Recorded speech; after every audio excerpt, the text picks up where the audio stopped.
Now that we understand our absolute speed technical model, let's take a look at our coaching. From a coaching perspective, again, there's 3 levels that we want to be concerned with: posture, leg action, and arm action. And the conversation is the exact same as acceleration.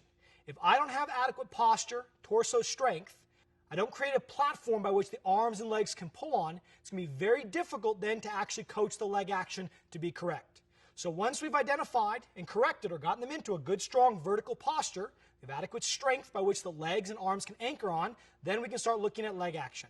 Again, front side leg action and back side leg action. How good are they at bringing their leg forward versus how good are they at bringing their leg back? Understanding that that scissors motion needs to occur at the exact same time. And then finally, arm action needs to tighten all that together. As we talked about in acceleration, arms typically won't make you faster, but they definitely can make you slower. Therefore, if you see anything crazy going on with the arms coming across the body or excessive trunk rotation, then we typically want to address it out of the gates. Otherwise, if the arm action is relatively linear, they're starting to learn the concept of a short lever arm to a long lever arm, we can kind of leave that alone to the end. At the end of the day, arm action does add about 10% to that vertical velocity, but research has shown sub-elite to elite sprinters, there isn't a very large distinction between their arm action. Therefore, it typically is the last thing that we want to address. But as a note on the arm action, if you do see it coming across the body, an excess rotation, oftentimes there's some kind of mobility issue going on. So check, do they have adequate internal, external rotation at the shoulder? Do they have adequate thoracic extension and thoracic rotation? When we actually look at high-speed video of the shoulders and the hips, if you were to look at that video from above, the shoulders and the hips do turn on one another, and they actually create at the hips a slight figure 8. Therefore, motion needs to occur within the spine and within the hip. And if that motion cannot occur, we typically see it exaggerated to the arm action. Therefore, the arms can be a hallmark if we're lacking actual postural mobility. So make sure you check that, have a therapist take a look at it. Now let's start to look at all the cues that we can use. Recall with acceleration, posture is very difficult to correct because they're at such a distinct angle. Therefore, typically with acceleration, posture issues either come from an over-excessive rotation, and in that case you simply need to bring their awareness to it, or they're simply not strong enough relative to body weight, and they're coming out at too low of an angle, so we use wall drills and harness drills to correct that. Because we're now talking about a vertically oriented position, it's naturally more stable. It's easier to give that athlete or that client specific instruction around their posture. So what do we want to say? Number 1, stand tall. If in session 1 and ongoing, you can teach an athlete to have a vertical posture that locks everything into that optimal length-tension relationship, again, creating an anchor by which the arms and legs can pull from. The second I start to slack down, flex, rotate, get smaller if you would, I take the tension out of the body, and therefore when I go to move through my hip, knowing how important that is, it starts to pull through segments in the spine because they're not in a stable position. So especially that hip flexor, we have got to lock in that torso nice and vertical. Hence the reason elite sprinters, their hip flexor is 3 times the size of the average person. They need an anchor by which that hip flexor can pull on. That's your posture. Number 2, lean into the wind, especially when it comes to that 20-yard to 40-yard zone. As you recall back on our actual graphs, the individuals that we were discussing haven't flatlined their speed yet. While it's a slow rise, it is still a rise. Therefore, when we're actually teaching speed, if we have them stay vertical, we want them to have that pressure as if they had a big old belt buckle pushed forward on the ball of their foot. I like to give the analogy, they're on the end of the Titanic. They're on the edge of Free Willy's nose. They're getting pushed through the water. We want that slight lean into the wind mentality. Therefore, my base of support is slightly pushing under to behind my actual center of mass, allowing me to go somewhere. Oftentimes, a fatal flaw is, yes, they're vertical, but that vertical nature is relative to the ground. I want posture vertical, but a slight lean into the wind. Number 3, drive that belt buckle forward. That simply reinforces connecting the ground to the upper body. Therefore, standing tall, driving the belt buckle forward while leaning into the wind, that reinforces a lot of the postural integrity we're looking for. There's a diversity of other cues, but I have found, and we have found, that these analogies connect very simply with the athletes from a postural perspective. Number 2 now, let's start to look at leg action front. So how are we going to get the leg forward? Well, the number 1 thing we'll typically say is high heels or step over X. Give them something to step over. When we think about our actual practical, we'll discuss our ankle, shin, and knee step over drills. Well, we're imagining we have dowels coming out of our ankle bones, our shin, and our knee, and giving them an analogy by which they can step over something. In doing so, the trigger might be high heels or high laces to reinforce the height of the leg as they step over that actual step point, right? Number 2, snap the laces to the sky. Everything, not only posturally, but that leg action is about getting up.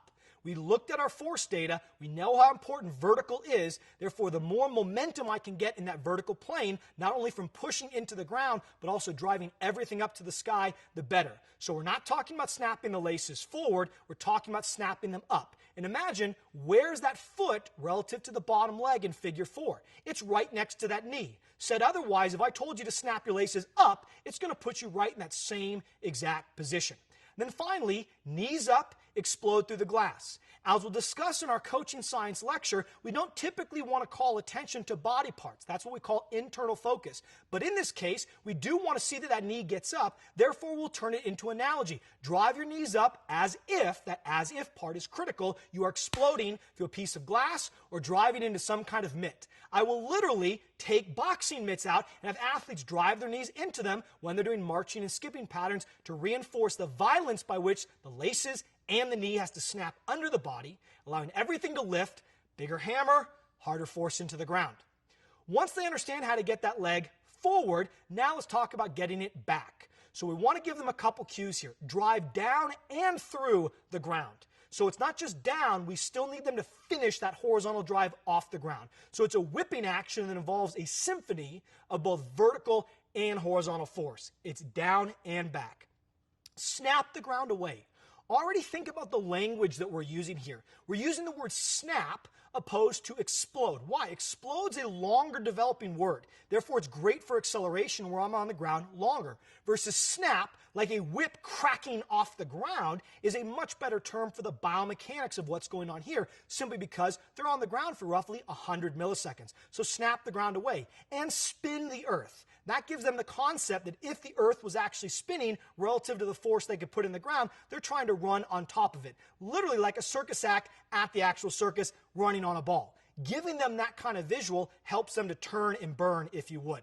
At the end of the day, all of these cues are meant them to get their leg down under their body as explosively as they can, maximizing the vertical force off the ground while still putting enough of a push horizontally to balance out those negating or deceleratory type forces. Notice, I want to give a specific focus on a word I am not using. We are not saying, nor do we ever say the word pull. When you hear the word pull, what automatically comes to mind? There is something in front of my body that I must bring to me. Therefore, if I was to tell them to pull the ground, innately, they don't think about driving their leg under their body. Rather, they think about going out well in front of them as if to go fishing, what we call casting out. Therefore, they point their toe like they're going to dip it in a nice cold pond of water and pull that back into them. That doesn't allow them to maximize force, and it predisposes that hamstring in an over-lengthened position relative to the body to not be able to generate force effectively, also increasing the risk of injury. So try to avoid the word pull when at all possible. Rather, you say drive down and through the ground to bring that slight pulling effect under the body. Once we understand posture, leg action, front and back, let's give a couple cues for the arms. And those arm action cues are going to be very similar to that of acceleration. So hammer back, reinforcing that the arms act like hammers and the lower shank of the leg acts like nails. We're trying to hammer those nails into the ground. Snap down and back. Again, that parallels the leg action of driving down and through. So snap down and back keeps those arms low and heavy, coordinating with the legs. And then finally, throw, insert word back. Therefore, give them an imagination. Something is in their hands, and they are trying to literally throw it back as fast as they can. A funny anecdote that we'll typically use with athletes is imagine you got a bunch of ducks walking behind you, and you got breadcrumbs in your hands. Feed the ducks. Throw the breadcrumbs behind them. The funnier that cue is, typically, the easier it is for them to perform.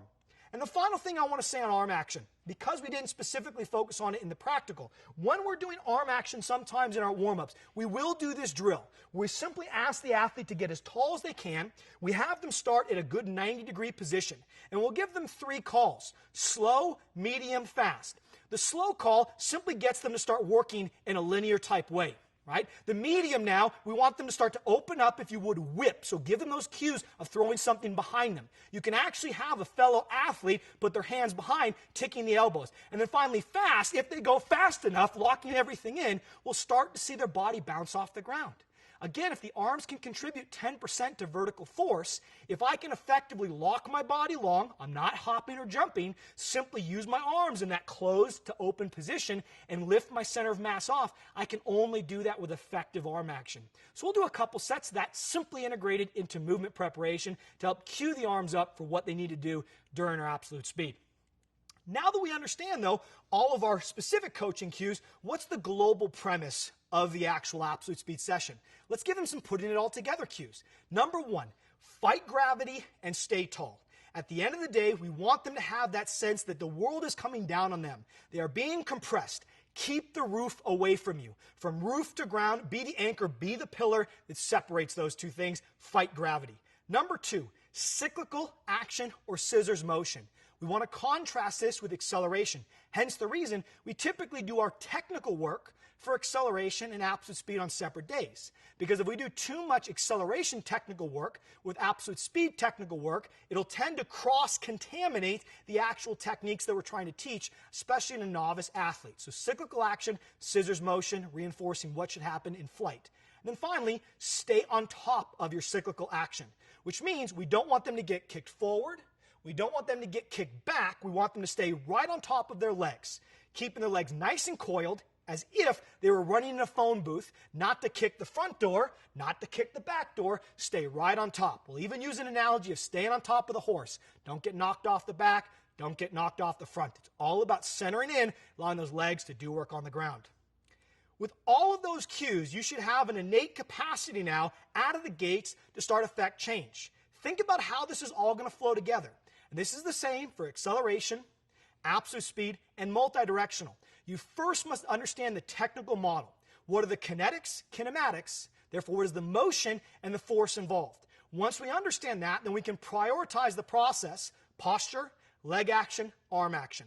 Arm yourself then with the effective cues, prioritize the errors that you're seeing, and therefore then direct those cues at those errors, and you will see a beautiful trickle-down effect. Don't try to coach everything, coach the right things.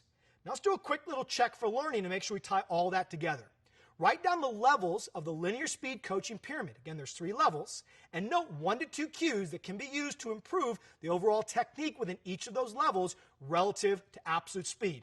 If you can, let's try to go ahead and use cues you didn't hear today.